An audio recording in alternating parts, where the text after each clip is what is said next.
Good evening, Timberwolves fans, and welcome to Target Center. I'm Dave Benz. Tonight, the Twin Cities gathers here in mass for the first time since the tragic passing of Flip Saunders. There will be plenty of tears and a feeling of emptiness not soon to vanish. But there will also be basketball, a sport that served as more than work, more than enjoyment for Flip. It was his essence. An essence we were fortunate enough to have him share with all of us, beginning with his time as a player at the U and continuing even still tonight. Flip's physical time in this world may be gone, but his spirit lives on in the team and the adopted home he loved. It's okay to cry tonight, but it's also okay to cheer. Flip would have wanted it that way. Starting for Minnesota's Golden Gopher, number 4. He's like Derek Harper, he's like Eddie Johnson, there's a whole list. I used to have a running list of guys that great players that never played in the All-Star game. 1 second, Carter from way down. Are you kidding me? Wow! Vinsanity still alive here in Memphis. That's crazy. And not unexpected. It happened against Minnesota, and it happened all the time. That's about 80 feet away, folks. Nothing but net. And a 5-point game as we go to the fourth. Oh, my.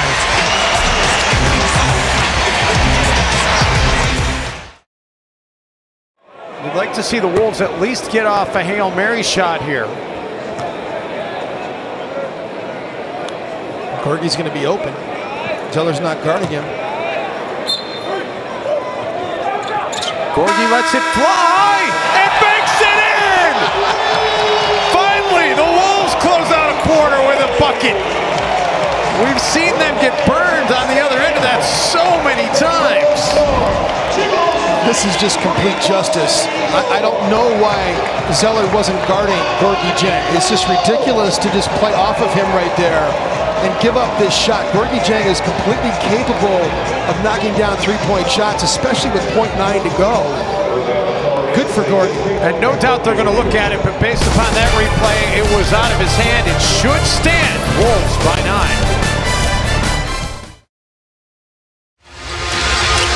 Plumlee gets it into McCollum. Tayshaun does not foul. Lillard gets the three away. A whistle comes in. No, it's on the floor. He fouled him on the floor. They're going to score the basket. And this is what just kills coaches in these situations. They're going to. James Capers just counted the basket. Unbelievable.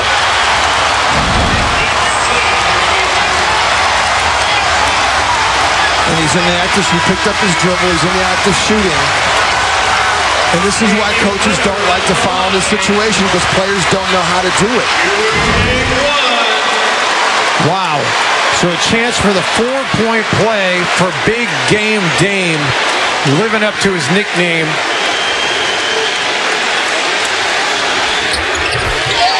And the Blazers go on top by 1. What a turn of events. If the Wolves were going to foul, they should have fouled right away when they caught the basketball. Tayshaun Prince was actually fouling.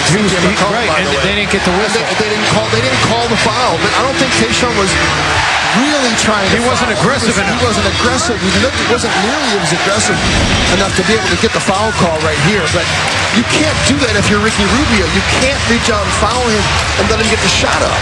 You can't do it. But that's the wrong time to try to foul, is when they're in a shot motion situation. All right, so Jim, we need to turn the page, because it's not going to help anything right now. The Wolves need to turn the page. What are you going to try to set up here offensively? You're going to run something for Andrew Wiggins. I mean, that's your best choice right now. But we saw it in Oklahoma City, where Sam Mitchell drew up some kind of zipper action where they zipper Andrew up to the top of the floor and let him go to work and get picked in. There's not a lot of... The 3.5 is more time than you think. But in these kinds of situations, I would rather spread the floor out and let Andrew play in isolation than to run a big up there instead of ball screen where they could theoretically trap him in that sort of scenario. So right now, I just like Andrew Wiggins playing in isolation, let him go to work. It has gotten loud here at Moda Center. Tayshaun Prince will inbound. Wolves need a bucket to get the win and finish a sweep on this road trip. Towns underneath, gets it to go! for the Blazers. No Lillard timeouts. gets it in.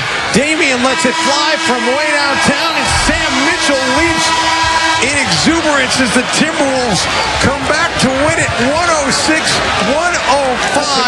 and complete the road trip sweep that has been a decade plus in the making. How about that? So you kind of go towards what you think. They did zipper up Andrew for an isolation play, but then Karl Anthony Towns just seals and sits down, and the beautiful entry past the cat in the front of the rim, and he just delivers. Unbelievable play. Great play call by Sam Mitchell. 27 in the game tonight for Karl Anthony Towns. One more look at it as he gets it over Aminu. The game-winning bucket, and we can't look at this enough. And again, what a spin by Towns. And Cat Jim is joining us right now with the headset. Cat, how good does this win feel? I mean, the roller coaster of emotions to give up that 4-point play and then come back to get the game winner. I mean, it was a crazy game. We came in that huddle after the 4-point play. Timberwolves with Wiggins, Towns, Levine, Rubio, and Shabazz Muhammad on the floor. And Rubio now inbounds instead of Levine. 7 seconds. Wiggins gets the high screen. Andrew all the way to the rack, finds Ricky for the win, and Rubio with .2 to go puts the Wolves on top. Still one last chance for OKC, and that's not going to count. That'll do it. The Timberwolves have ended their futility here in Oklahoma City. Their first win here since 2008, and the Spaniard Ricky Rubio is the hero. Wow. What a finish here tonight.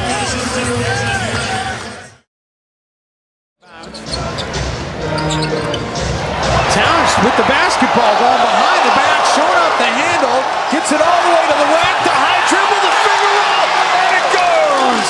Oh, baby!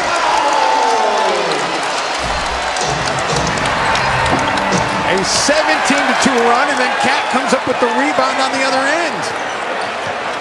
Somewhere in Target Center, Karl Anthony Sr., his face is beaming right now with pride. Levine for Wiggins, and everybody is clicking right now for Minnesota. A 19-2 run. Jim, you said let's have fun. This is fun. Yes, it is. It's not so fun for Alvin Gentry, though, who wants to use the timeout and try and stop the bleeding. Karl Anthony Towns, boy, what a year. Leah B. Olson fills us on it where he ranks in some key franchise categories after this timeout. Sean Wall with his back to Ricky Rubio right now. Levine resets, takes the three, makes the three. I love it. Big time. That was huge for Zach. Back to a one-point game. Wolves need to foul, and they reach in on Bradley Beal. Really good play design by Sam Mitchell. He had Zach Levine go set the cross screen first. That is going to be the 5th foul on Ricky, by the way, so something to keep in mind with 21.7 remaining here in OT. Bradley Beal, 77% free throw shooter, is 2 of 2 at the line tonight. So Sam's talking strategy with Ricky Rubio and Zach Levine. Beal knocks down the first. Again, Ricky Rubio, he always sets the cross screen on Wiggins, and then he comes through the elevator doors right there, and he's able to clear himself with an escape dribble. It's good action. I mean, it's a pretty garden variety kind of end of game for 3 kind of play. The cross screen into elevator doors. It's a good one though. I like it. Timberwolves will keep the timeout in their back pocket, trailing by 3. Levine gets the screen from Gorgie for the tie. Has the tie! I love it. Levine is hit on 5 of 8 from 3-point range, including 2 of 2 in the last 14 seconds. In any case, the Wolves still with a chance here. They can win this jump ball to be able to go on top. Indeed they do. Andrew taps it back to Gorgie. Levine picked up by Beal. Gorgie drills it.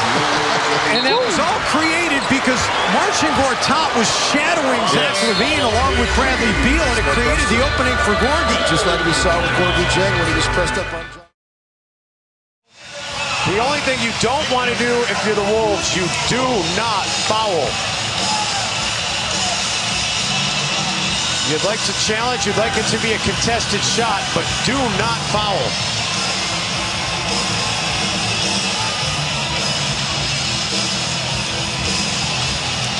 Got to watch the back screen. Orlando, by the way, does not have a timeout.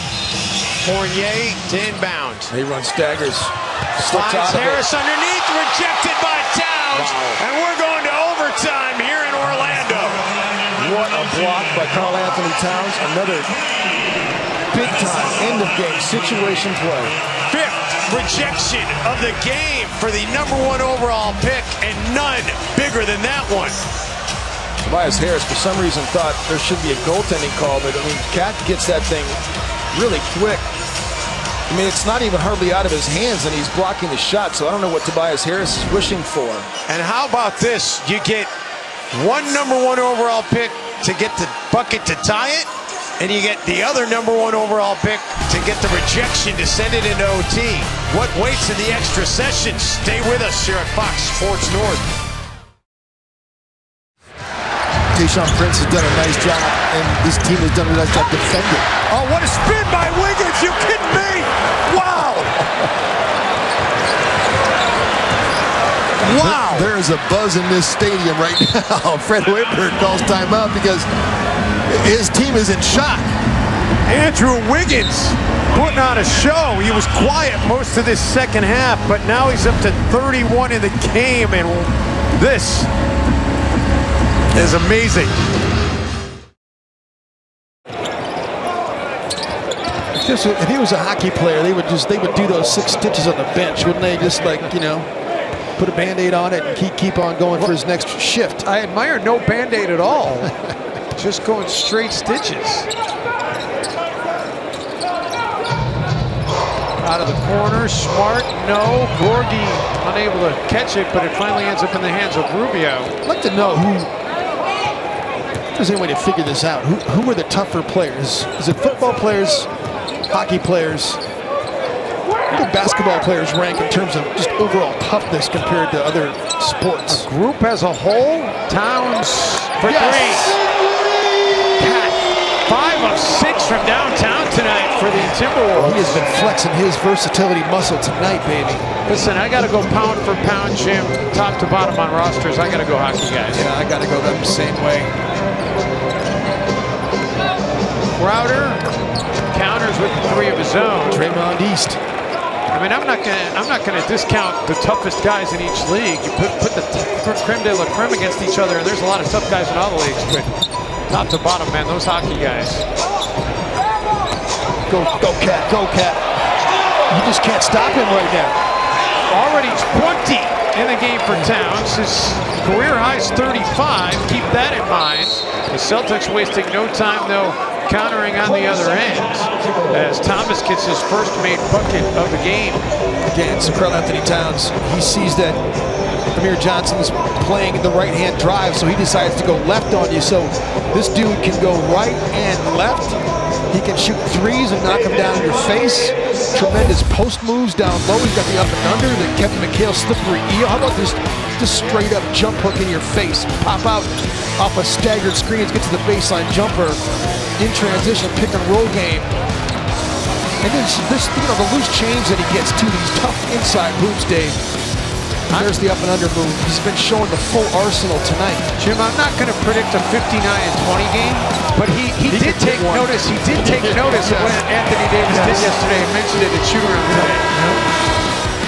That's not something that you can like go into a game thinking I'm going to do that. It's just going to happen at some point. But Karl Anthony Towns is just a revelation, and man, he is he's just something special.